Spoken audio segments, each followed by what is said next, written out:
Hello guys, welcome back to our channel. In today's video I'm going to show you how to post multiple photos in one post on Facebook. First of all, launch your Facebook app in your mobile device. After that,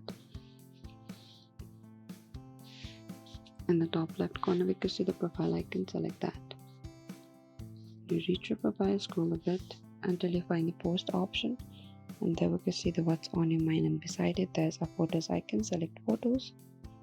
Over here you'll get to your device's gallery. Just simply tap on the photos, and here because you can choose the multiple photos just in one post. And after you're done selecting, tap on the top right corner again, next icon, and over here if you want to say something, if you want to caption the post, you can do it just by typing.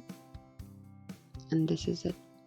Thank you for watching this video. I hope I could help you. Do not forget to like, subscribe and hit the bell notifications icon for more upcoming uploads.